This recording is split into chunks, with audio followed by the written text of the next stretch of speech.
All right, to this a suggestion via Discord. The name of the video is Why You Wouldn't Survive Ancient Greece. So this comes from the channel Chat History. Guys, I'm going to be honest. None of us modern normies are going to have the ability to actually survive this place. I would give it a week. I'd give you a week. And then you're going to basically be packed up by some like foodborne illness or something like that, guys. I'm telling you, this is not for us at all. I want nothing to do with this place. But either way, let's check it out. Let's jump into it, guys.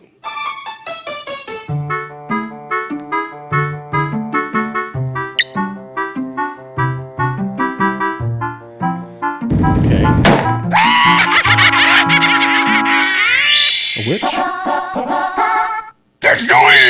Oh, yeah, that witch is becoming a real problem. This time, you've been sent into ancient Greece, specifically the classical era. A time of great war and conflict, but also a remarkable leap forward in human civilization. So, absolutely, guys, really quickly. So when it comes to the classical era basically was like the golden age of art, philosophy, and overall democracy. Also at the same time, this was back when the Olympics was basically nothing more than a gigantic religious festival. Right. Also at the same time, I think Athens and Sparta were also still at war. So the reality of the situation is you'll be sucked up into all of that nonsense, guys. And the classical era basically just ended with the rise of like Macedonian power. We're talking about under Philip II and if I recall, Alexander the Great. And Alexander the Great spread their version of society basically over vast territories and made it so we now, in this modern contemporary time, basically follow their path to society, kind of, for the most part. So, can you survive one of humanity's greatest expansions? Or will ancient Greece thermop the floor with you? Let's find out. Let's find out. I'm going to say no. Greece's classical period. No. You specifically. You're not making it. Period began in 510 BC when Athens fell and broke its Hippias, and ended in 323 BC when Alexander was no longer great. As an act of kindness, you've been sent to the funny year. But there's nothing funny about needing to survive. The first thing you need to do is dust yourself off and get your bearings. Maybe a sign or something will help. Well, that's no use. Nope. You quickly recall your vast knowledge acquired from countless hours on GeoGuessr and look around for some notable landmarks. After all, some of these buildings still exist in the modern day. Well, there's a familiar sight right over there on the horizon. The Acropolis of Athens. That's in Athens. I must be in Athens.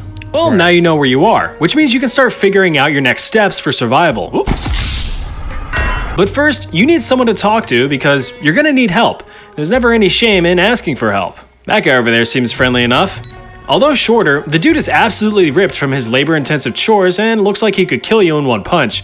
But you approach him anyway. Told you. Now let's assume he's a bit more approachable this time. You begin to ask him a question, but like a monolingual American, you always forget that there are other languages out there besides the freedom one. But you try your best. Here goes. Unfortunately. Hey man, can you help me out here? The man turns his chiseled jaw your way and begins to speak, quickly bombarding you with a bunch of indiscernible mouth sounds that completely fry your brain. But luckily, the words have been displayed in a big old bubble next to his head. Look at all them silly letters. Wait a minute, you say, scratching your chin. I've seen these letters before. Just then, you get a flashback to your college girlfriend's sorority dorm where you found the Euclidean letters, just as you were finding Herclidean. Don't kid yourself.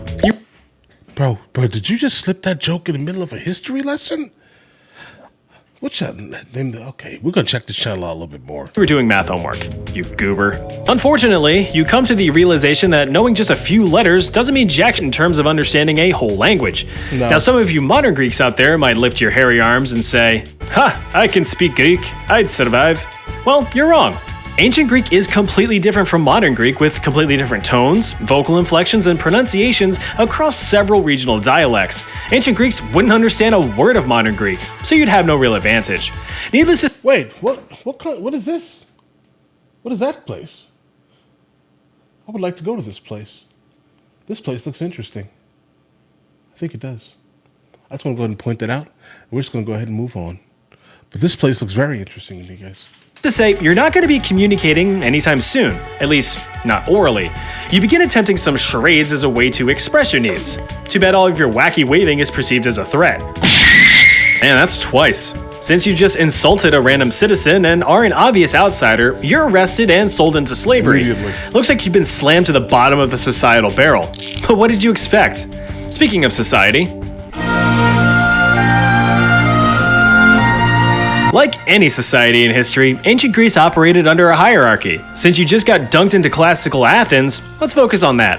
Here, there were 4 main groups.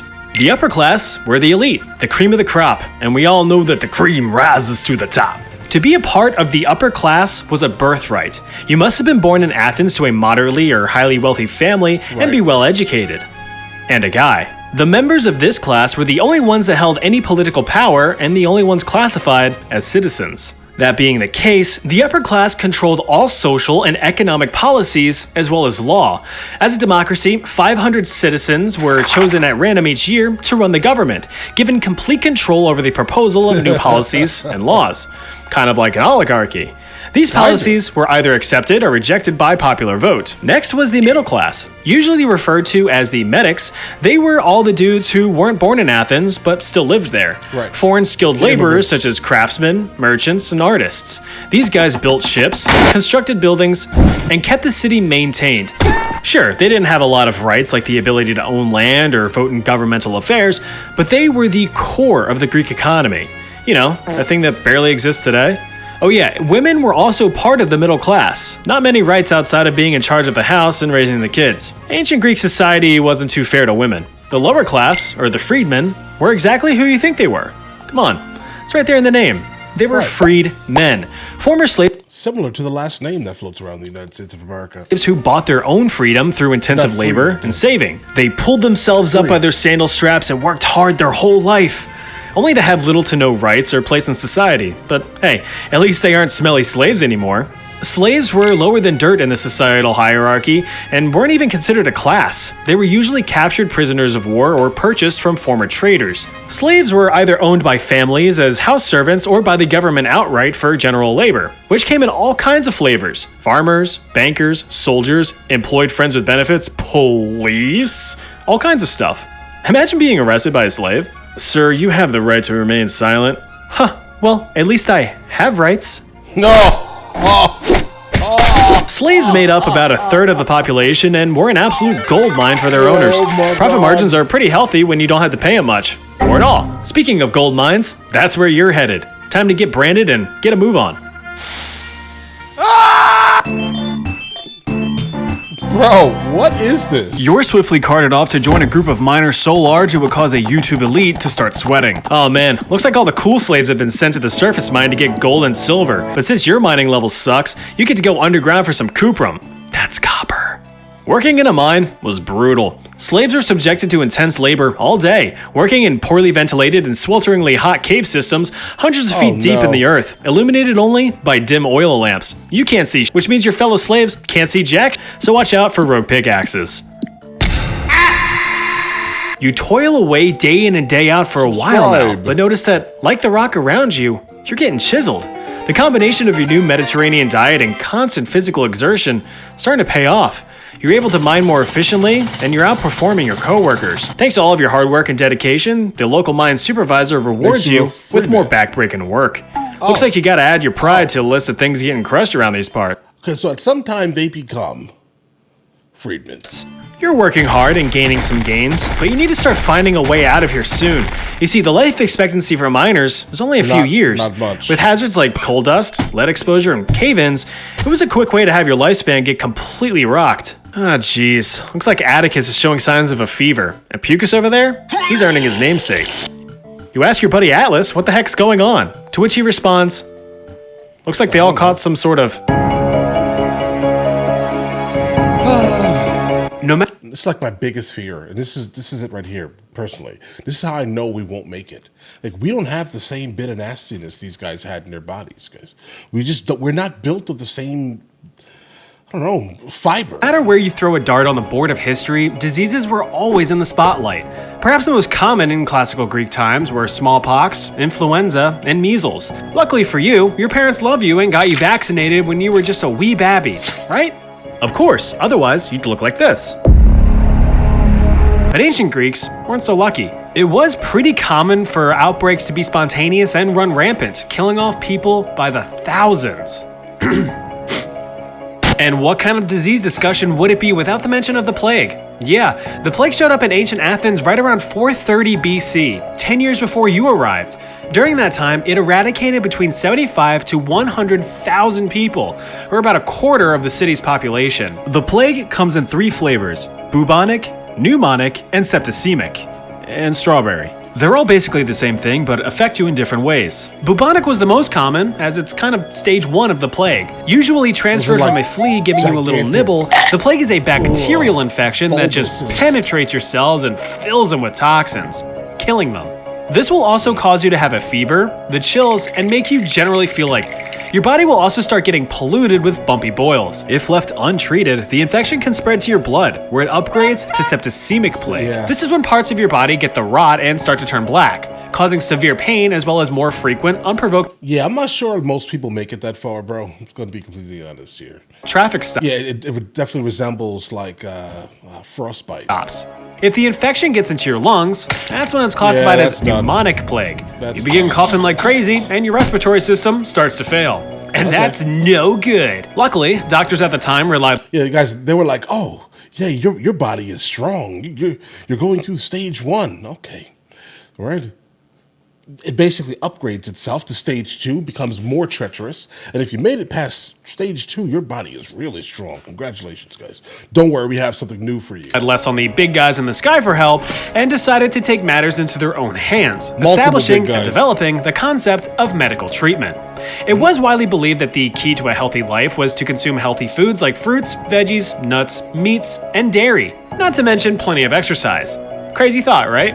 But if you did get the ick, there were a few solutions. The most common was bloodletting.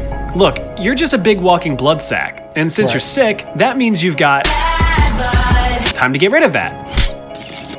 Thanks, Doc. I feel so... Other treatments were often natural remedies like herbs, soups, teas, and honey to heal your little stomach.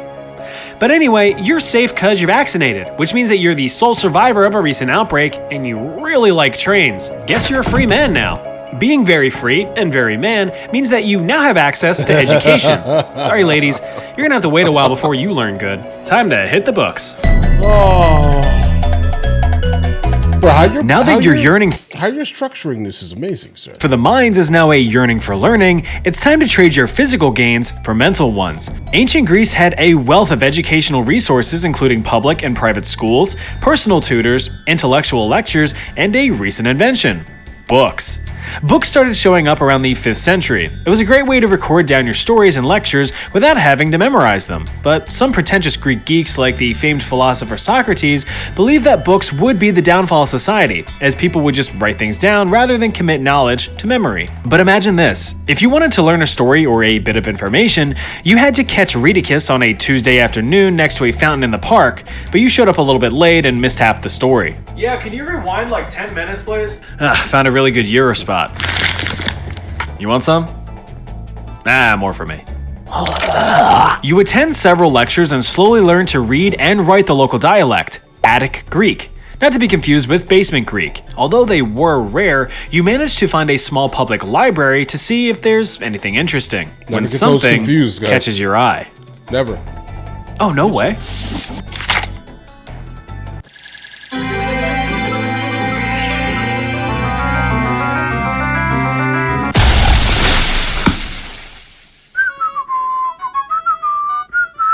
What the fuck? What is even going on here? Like I said, I'd survive. Yeah, no, I don't know if you're gonna survive, bro. Okay, here's the thing. Guys, I love things like this. I think it's a fun way to kind of learn kind of the basics, like in a super funny and captivating way. I definitely would say that not much of this is wrong. None of it was wrong. Everything sounded great. I think that this is a good entry level into learning kind of more specifically about the classical period. Guys, we would not be what we are today kind of without the classical period. I'm not saying that we are an exact replica of that.